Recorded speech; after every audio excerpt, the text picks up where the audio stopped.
Episode की starting में हम यहाँ पे एक जंगल का सीन देखते हैं। फिर हम देखते हैं कि यहाँ पे एक आदमी ने बहुत सारे आदमियों को यहाँ पे मार दिया होता है और वो कहता है कि मुझे जल्दी से बेग फैमिली में वापस जाना होगा।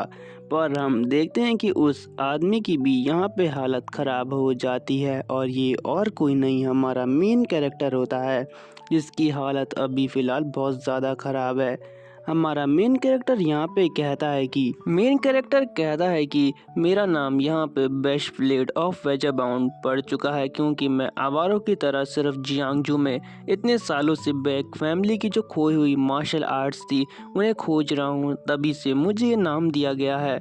लेकिन मुझे ये नाम बिल्कुल पसंद नहीं है क्योंकि जो मेरा असली मोटिव है वो अभी तक अधूरा है और मुझे जल्दी से जल्दी उसे पूरा करना होगा। मैंने इतने साल जो मेहनत की थी अब वो मेरे काम आ रही है और एमसी उन्हीं डेड बॉडीज को देखते हुए ये सब बोल रहा होता है। एमसी यहाँ पे फिर से कहता है कि अभी तो मुझे बहुत लंबा जाना है क्योंकि अभी तो बस स्टार्टिंग हुई है।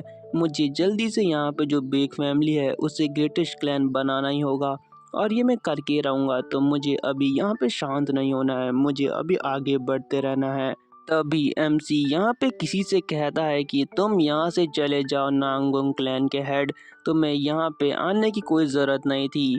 तभी हम देखते हैं कि एमसी के पीछे से वो नांगोंग क्लैन का जो हेड है वो आ रहा होता है और उसका नाम चियोन होता है। चियोन यहाँ पे कहता है कि मैं तुम्हें अब जीने नहीं दे सकता क्योंकि तुम मेरे लिए सबसे बड़ा खतरा हो, तो आज तुम्हें यहाँ पे मरना ही होगा। एमसी यहाँ पे उससे कहता है कि आखिर तुम मुझसे इतने ज़्यादा परेशान हो चुके हो कि तुम्हें खुद यहाँ आना पड़ा, आखिर इसका मैं क्या मतलब समझूं। चियोंग यहाँ पे डेड बॉडीज को देखते हुए कहता है कि इसने थर्ड ग्रेड मार्शल आर्ट होने के बाद भी इतने सारे लोगों को यहाँ पे हरा चुका है, लगता है कि डिवाइन आर्ट लेवल तक पहुँचने वाला है और वो भी इतनी जल्दी।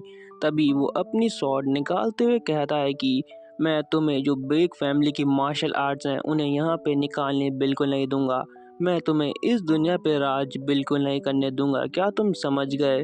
तो यहाँ पे एमसी कहता है कि ए बास्टर्ड, क्या कहा तूने, ज़रा दोबारा बोलियो। और तभी इसी के साथ हम देखते हैं कि उन दोनों के बीच यहाँ पे फाइट की स्टार्टिंग हो जाती है। एमसी यहाँ पे कहता है कि जो ग्रेट नामगुम क्लैन है वो क्या अपनी रेपुटेशन को ऐसे ही बना के रखता है कि किसी पे अचानक से अटैक कर दो। तो आगे से वो कहता है चियोंग कि आज हम दोनों में से किसी एक को मरना ही होगा और मुझे पता है कि ज़रूर कोई ना कोई यहाँ पे मरने वाला है। यहाँ पे एमसी आगे से कहता है कि अच्छा तुम अच्छा मजाक कर लेते हो, क्या तुम्हारी इतनी औकात है कि तुम मुझे मार सको यहाँ पे चियोंग। और तभी हम देखते हैं कि उनके बीच यहाँ पे हेड टू हेड बैटल होना स्टार्ट हो जाता है। एमसी कहता है कि ले बास्टर्ड, आज मैं तुझे दिखाता हूँ कि तुम मुझे कैसे रोक सकता है। तभी हम देखते हैं कि जो चियोंग है उसकी हालत यहाँ पे बहुत ख़राब हो जाती है, लगता है कि उस पे किसी पॉइजन का इफ़ेक्ट हुआ है। यहाँ पे जो एमसी है वो भी थोड़ा सीरियस हो जाता है और कहता है कि चियोंग चल देखते हैं कि आज तू बचता है या मैं। और इसी के साथ वो दोनों एक साथ एक दूसरे पे यहाँ पे अटैक कर देते हैं। नरेटिंग वॉइस यहाँ पे बताती है कि जो लाइफ एंड बैटल ड्यूअल थी वो यहाँ पे स्टार्ट हो गई थी, दोनों ने एक दूसरे पे यहाँ पे बहुत फैटल अटैक करे और हम देखते हैं कि उन दोनों की शॉट भी यहाँ पे टकरा रही होती है। लेकिन नरेटिंग वॉइस बताती है कि आखिर में तो किसी एक को ही जीतना था।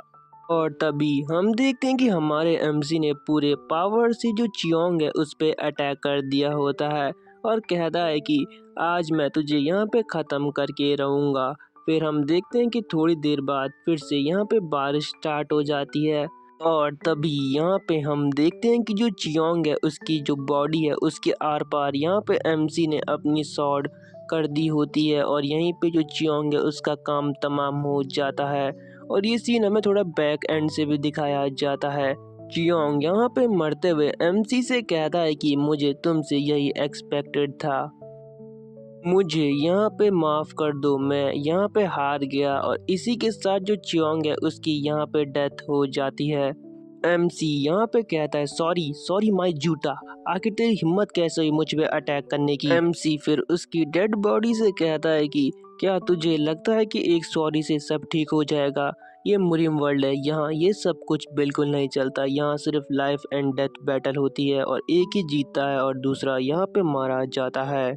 मुझे तो यकीन नहीं हो रहा इसने मरते हुए ये बात कही है। तभी हम देखते हैं कि यहाँ पे एमसी की भी थोड़ी हालत ख़राब हो जाती है। एमसी की जो बॉडी है उस पे बहुत बुरा इफ़ेक्ट हुआ होता है फाइट की वजह से।